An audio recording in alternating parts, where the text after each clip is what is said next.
I'm going to be showing you guys how to make floppy bunny ears or just bunny ears in general. So we're going to start off by doing Shift A and adding in a cube,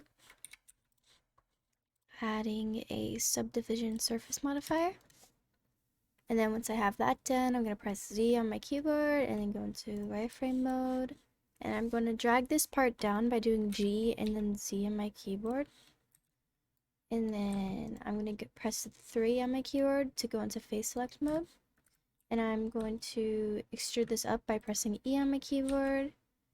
And you can see we have some sort of bunny shape going on here. I'm going to add in a edge loop by doing Control R. And then I'm going to go back into Z, wireframe, 1 on my keyboard for vertex select, selecting this by dragging my mouse. And I'm going to just drag this in by pressing S, and I have my proportional editing on.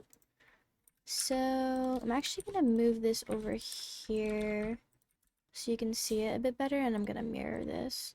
This is like low poly edition bunny ears, because this would be okay. This would be probably acceptable.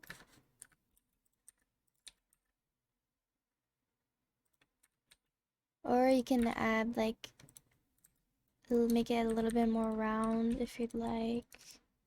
This is how you make basic bunny ears, and I'm just going to duplicate this and hide it so I can show you guys how to extrude this in. So I'm going to press shift on my keyboard and I'm going to select these parts, and I'm going to extrude this in by doing E and then S on my keyboard. And then I'm just going to extrude this in by doing E and then Y on my keyboard.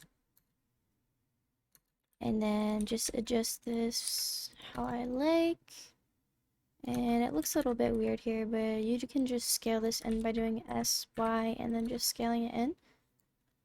And once you have that, you just add all your modifiers. And then I will usually make this sharp. And if I want, I'll move this down or up, just depending on what I like. So that's how you make like normal bunny ears. And then if you want to do floppy bunny ears, I will select these here by doing Alt and then right clicking on this line here. And then to select this, I will hold Shift, and then I am going to curve this forward by doing R and then X on my keyboard. And then I'm just going to move this forward, and then I'm just going to continue to keep curving this. And you can see that it's kind of coming to shape here. I am going to scale this part out a bit, and I'm going to extrude it and move this on the x-axis. And then I'm just going to keep extruding and repeating this process.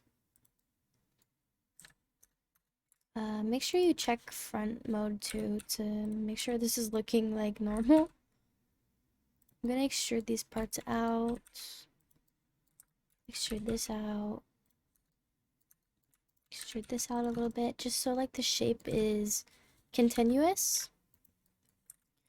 And like I said, you're just gonna keep like shaping everything here and moving this down on the x-axis to till you get like the shape that you like. So this seems pretty fine to me. The ears they look nice.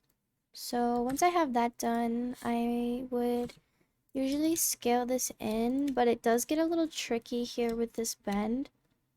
So instead of this whole selection here, instead of selecting all of these, I'm just going to cap it off to, I guess, where the bend starts.